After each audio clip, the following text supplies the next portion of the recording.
Rarde. Tidak ada di negeri manapun ajaran seperti ini. Betal Makmur yang dikatakan cipta, alam cipta. Di dalam kepala ada otak. Di dalam otak ada manik.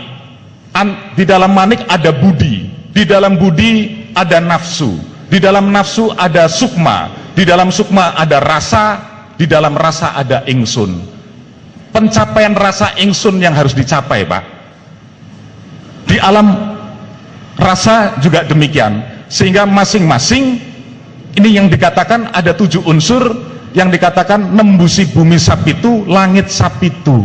Ini yang harus menyatu. Kalau cipta rasa menyatu, maka karsa insya Allah akan baik, sehingga akan membuahkan karya yang baik. Tetapi kalau cipta berjalan sendiri tanpa rasa, jadinya carut marut seperti Nusantara seperti ini, karena hanya mendewakan akal. Saya juga anak sekolahan, Pak. Jadi selama berjalan ini ternyata tidak gampang saya membuang ilmu pengetahuan, karena semua harus kosong. Selama otak kita terjebak, terjerat, terikat kepada dalil dan dogma, kita tidak akan mencapai sisi spiritualitas. Omong kosong itu. Maka ilmu tanpa laku adalah kesia-siaan belaka. Tapi laku tanpa ilmu terjadi penyimpangan. Sehingga berjalan harus berguru, karena kalau tidak berguru namanya pemimpinnya atau walinya wali setan, dikatakan begitu, sehingga akan terjebak kepada penyimpangan. Jadi manusia hidup harus memiliki guru, dan itu adalah sabda yang sudah turun sejak pertama Bhagavad Gita. Rahasia yang paling utama adalah ketika seorang brahmacari bertemu dengan guru rohani sejati, seperti perjalanan Bima bertemu dengan Dewa Ruci, seperti pertemuan Nabi Musa dengan Nabi Khidir. Hakikat, Pak, syariat tanpa hakikat adalah kekosongan belaka. Sama, hakikat pun tanpa syariat itu bid'ah atau penyesatan, sehingga dua ini harus berjalan. Disinilah konsep Siwa Buddha. Dua dat yang berbeda tetapi harus menyatu. Nah, intinya, Pak, selama saya di Lombok ini, saya menemukan satu hakikat 3 alam yang tadi saya sebut. Ternyata inilah implementasi dari jagat cilik, jagat gede.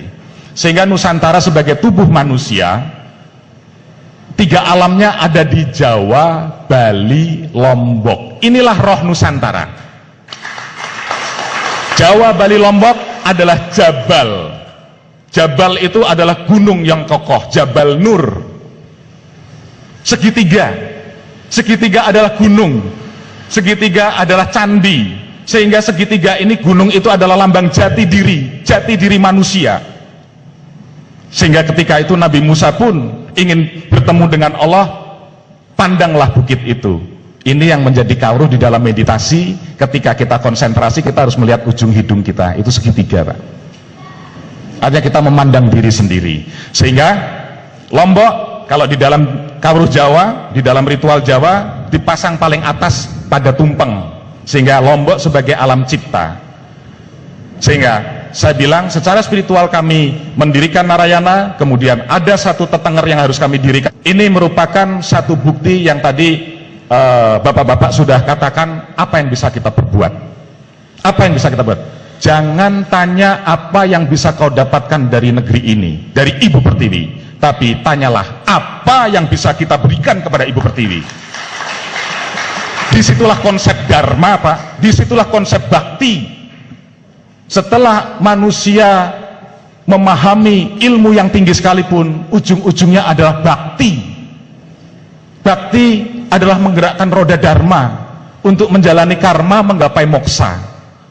Tanpa roda dharma ini bergerak, kita hanya menciptakan samsara, penderitaan yang berkepanjangan. Sehingga sebagai akhir kata, karena waktu sudah habis, mungkin bisa dilanjutkan pertemuan-pertemuan berikutnya. Intinya, Pak, kami nyuwun pangestu kepada para pini sepuh di Lombok ini. Saya mumpung ketemu, saya ingin kula nuwun, karena banyak misteri yang harus digali di sini, yang harus tindak